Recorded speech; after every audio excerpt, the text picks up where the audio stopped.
Damos la bienvenida al abogado Diego Ordóñez. Él es asambleísta por el movimiento Creo. Abogado Ordóñez, quisiéramos conocer qué es lo que está sucediendo en la Asamblea. Criticada por sus acciones, es observada de cerca por la ciudadanía, pero se llega también a un extremo en el cual una serie de epítetos e incidentes van trascendiendo hacia la opinión pública. Usted se vio afectado por uno de ellos. Quisiéramos conocer qué es lo que está pasando cuando el día de ayer fue otro intenso día de discusión y debate. Buenos días, muchas gracias por la invitación. Un saludo a todos los que nos escuchan en la Austria ecuatoriana.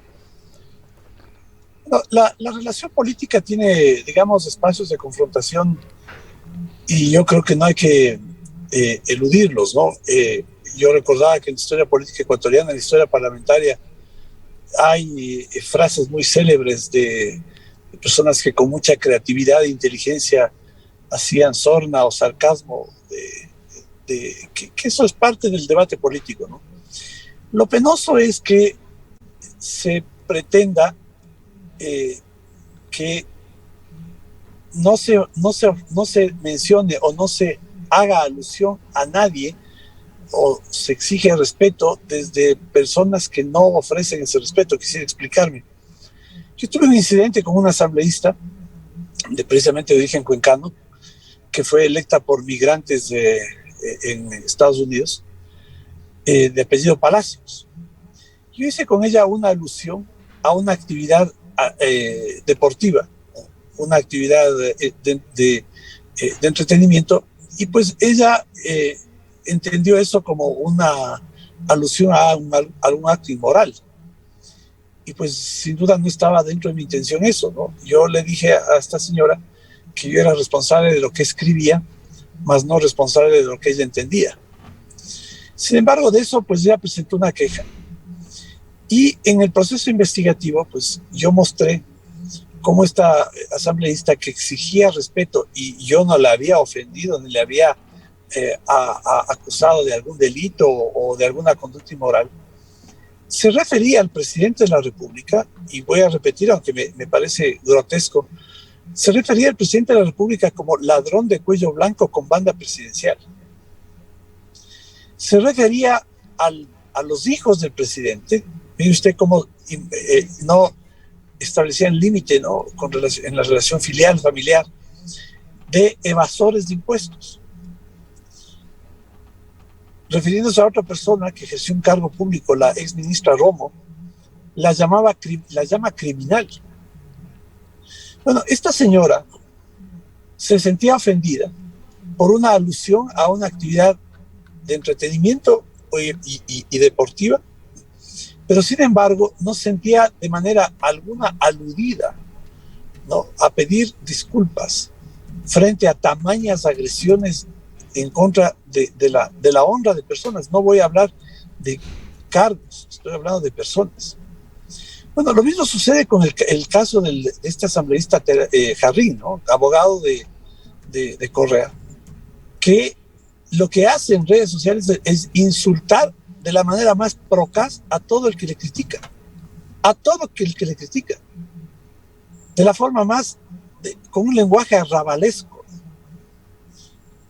Y bueno, me parece a mí que esa no es, yo hasta puedo entender y decía hace un momento y hacer apología de ciertos sarcasmos que se recuerdan en el debate parlamentario y en el debate político ecuatoriano, ¿no?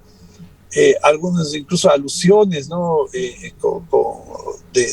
de un diputado, recuerdo Carlos Fuller Rosemena, por ejemplo, ¿no?, que dejó marcadas en el debate político algunas frases muy célebres, ¿no?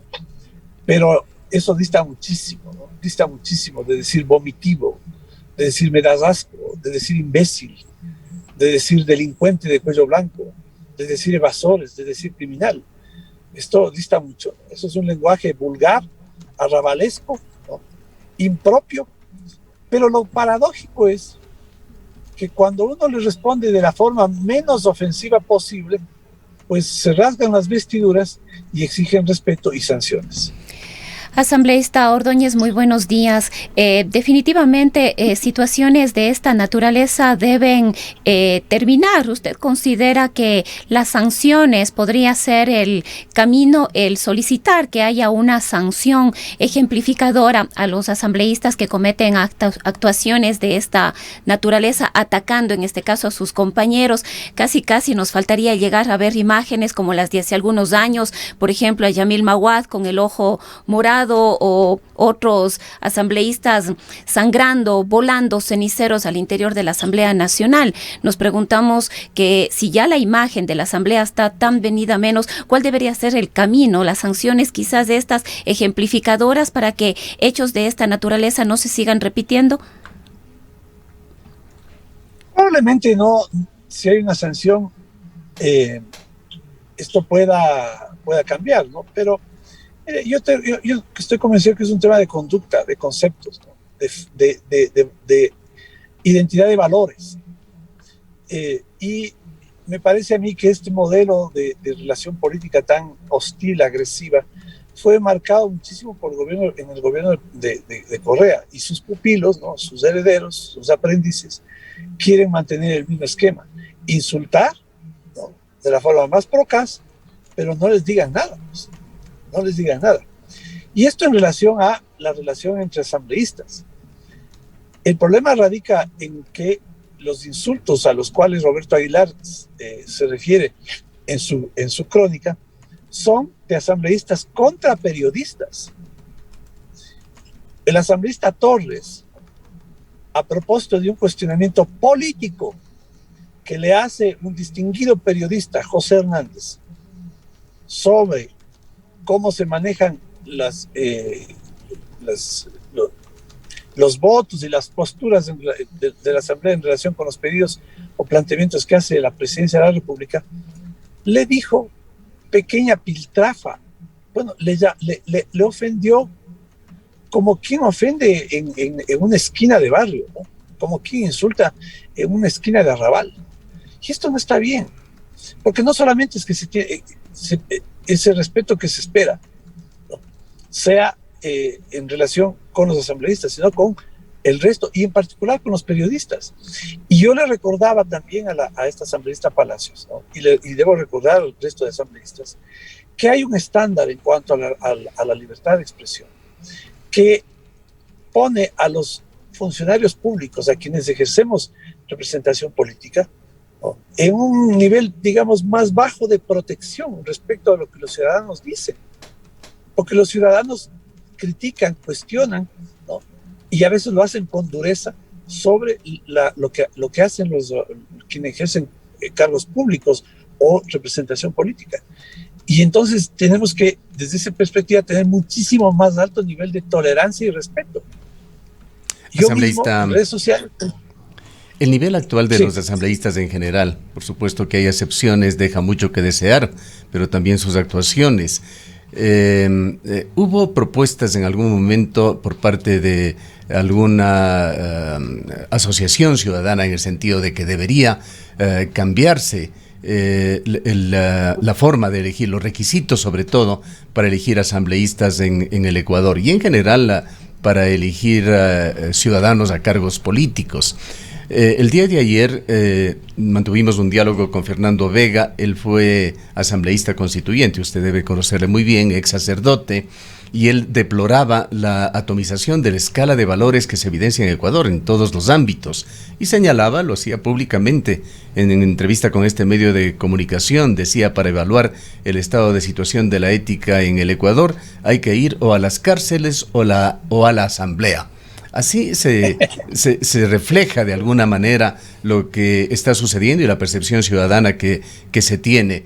Sí surge la pregunta: ¿cómo rescatar a la Asamblea de Ecuador? ¿Cómo llevarla a un nivel superior? La Asamblea no debería dejar de ser un referente, tener ciertos atributos de liderazgo, de ejemplos a seguir para los ecuatorianos, y no todo lo contrario. Durante el correísmo se instauró un régimen de partidos y un régimen electoral que favoreció el movimentismo, que favoreció la atomización, que permitió que pequeños liderazgos locales usen vehículos electorales y logren espacios de representación en organismos nacionales con votaciones locales, con votaciones muy pequeñas. Esto me parece a mí que no es lo positivo, ¿no? Porque debe haber un mecanismo que permita que los partidos nacionales sean aquellos que puedan tener representación en organismos nacionales. Si usted quiere participar para un consejo cantonal, bueno, será suficiente que tenga un movimiento cantonal, pero no con ese movimiento cantonal lograr una representación nacional. Esto digamos en una parte de lo que tiene que ver con la representación en la asamblea. La otra es, mire, hay estructuras que se mueven muy orgánicamente, ¿no? Por ejemplo, el correísmo. El correísmo son muy disciplinados, funcionan orgánicamente, son 47. Y funcionan como usted ha visto las bandadas, ¿no? de pájaros. Se mueve uno y se mueven todos, se mueve y todos coordinados, ¿no? Y uno pensaría, pues que eso es una virtud. Sí, digamos que es una virtud en términos de respetar y garantizar el funcionamiento orgánico de los partidos. Pero ¿qué intereses defienden? ¿Qué discurso promueven? Ellos están sentados ahí de voceros, lamentablemente muchos, me parece a mí, muy nuevos, ¿no? en la actividad política, pero se han hecho cargo, ¿no?, de todos los pasivos de corrupción del gobierno de Correa, no tienen una postura crítica y termina siendo un parlante de lo que Correa quiere decir y quiere defender. Entonces, ¿cómo lograr que exista esta combinación entre organizaciones políticas orgánicas, deliberantes, ¿no?, en donde no exista pues esta conducta de bandada, ¿no?, que se mueve uno y se mueven todos, ¿no?, sino que exista pues esta capacidad de discernimiento, ¿no? Esto es muy complejo. En Ecuador yo veo una dificultad no solamente legal por la estructura que acabo de mencionar, sino también un problema cultural, ¿no? Un problema cultural. Bien. Donde la participación política no es orgánica, no es integrada al partido político, sino más bien responde a esos pequeños liderazgos, ¿no? Así como hay críticas por lo que se dice en la asamblea, hay también críticas por lo que no se dice, asambleísta Ordóñez. En el intenso debate del aborto por violación, tema polémico en Ecuador y en todo el mundo, los asambleístas de la bancada del Acuerdo Nacional BAN, que agrupa a Creo, a independientes, del cual usted es parte, mantuvo silencio. ¿Nos puede explicar esta posición? Mire, yo creo que hay momento para decir las cosas, ¿no? Y ese era un debate el día de ayer en donde debían dejarse ver estas posturas de muchos sectores. La Asamblea tuvo largo tiempo escuchando a representantes de la sociedad civil, ¿no? Me parecía oportuno escuchar todo eso y escuchar las posturas. En general, quienes debatieron fue, creo yo, aquellas organizaciones o personas que defienden esas posturas extremas. Y ya llegará el momento en el que el bloque de gobierno deje saber su opinión. De hecho, la opinión se tiene que, en esta etapa, expresar por escrito. Más lo de ayer eran discursos, menos referidos al texto específico de la ley. En todo caso, la asambleísta Natalia Arias, del bloque de Creo, dejó saber que los límites en los cuales tiene que debatirse este proyecto de ley son los límites establecidos por la Corte Constitucional en su resolución. Pero me parece que hay momento para cada exposición, y para el debate me parece que corresponderá cuando se discuta en segundo debate este proyecto de ley. ¿Hay una posición común del bloque de la bancada del Acuerdo Nacional BAN, o por lo menos de Creo, con respecto a este tema? ¿Hay una posición quizá concertada con el Ejecutivo? Bueno, les digo con franqueza, es un tema que no se ha discutido internamente, ¿no? Y es un tema que habrá que discutirse en el momento oportuno. No es un tema que lo hayamos conversado, ni al interior del bloque ni con el presidente. Entonces, esto es un tema muy, digamos, espinoso, ¿no? No es un tema fácil. Y me parece que hay que tratarlo con la prudencia que el caso amerita. Asambleísta, un tema adicional que sigue flotando todavía en el imaginario de las personas es este posible o presunto acuerdo que pudo haberse dado entre el gobierno nacional, a través también quizás de la bancada de Creo y el movimiento UNES, para el no archivo de la Ley para el Desarrollo Económico y de Sostenibilidad Fiscal. La noche de ayer quedó ya libre, digamos así, con arresto domiciliario el tío del ex vicepresidente de la República, Jorge Glass. Bueno, yo creo que en ese caso de lo que tenemos que quejarnos y todos con indignación es sobre la legislación correísta que permite que eso suceda. Lo que sucede con el tío de Glass es una cosa escandalosa, ¿no? Pero me parece que de ahí a proponer o a pensar o suponer o insinuar que esos resultados se deben a un acuerdo político, y yo le digo con todo el respeto, es absolutamente descabellado, ¿no? Es absolutamente descabellado.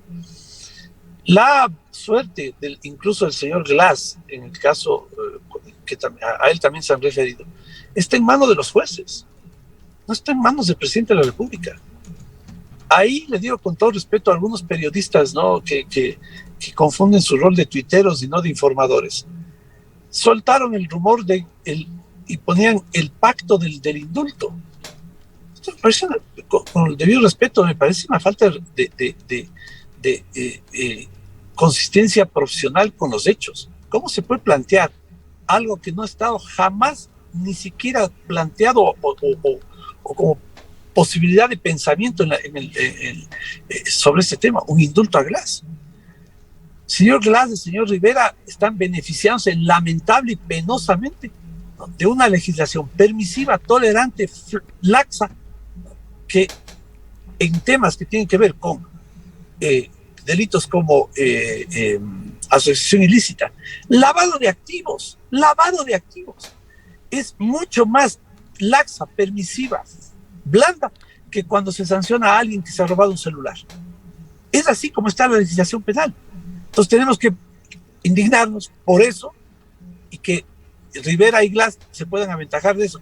Pero digo con franqueza, esto, asociarlo a un supuesto acuerdo, y peor aún, afirmar que se haya producido por un acuerdo con el gobierno, es totalmente descabellado.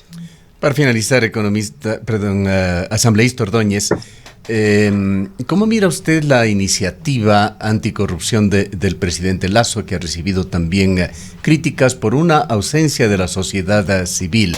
El presidente Lasso el día de ayer habló sobre la conformación de una comisión anticorrupción con una composición netamente oficialista, con componentes de distintos estamentos de gobierno. Con voz sin voto, ha dicho el presidente, se invitará a algunos representantes de la sociedad civil, de las universidades, del periodismo, pero esto ha recibido críticas. La Comisión Ciudadana Anticorrupción, que ha ganado prestigio por su actuación a lo largo de los años en el país, ha criticado, ha señalado que es una comisión anticorrupción hecha a la medida del poder. Yo creo que hay que distinguir y marcar una línea entre lo que le corresponde como rol a la sociedad civil y lo que le corresponde como rol al gobierno, al Estado, ¿no? Esta corporación de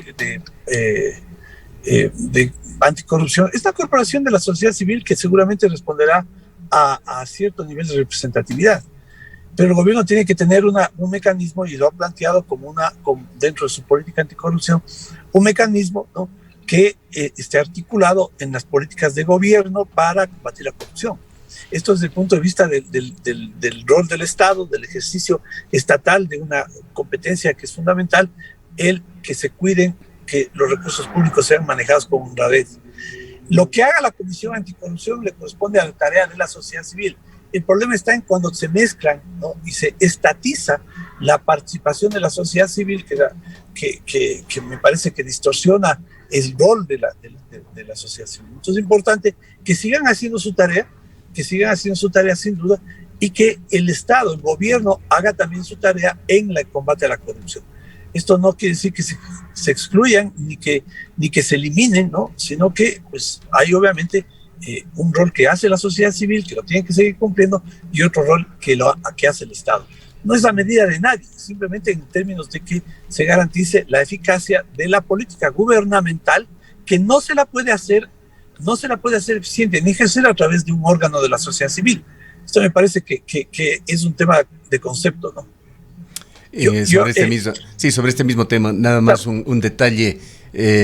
Un fracaso total han tenido varias comisiones de anticorrupción conformadas por los gobiernos de turno. ¿Cree usted que esta va a tener un destino diferente, que algo de lo robado se va a recuperar? El presidente Lasso ha insistido en la cifra de 70.000 millones de perjuicio por la corrupción. ¿Se fue la señal? Le estamos escuchando, asambleísta. No sé si nos escucha, asambleísta. Aparentemente perdimos la señal con el asambleísta Diego Ordóñez. En todo caso, asambleísta, le agradecemos. Entendemos que esté en movimiento en la capital de la República.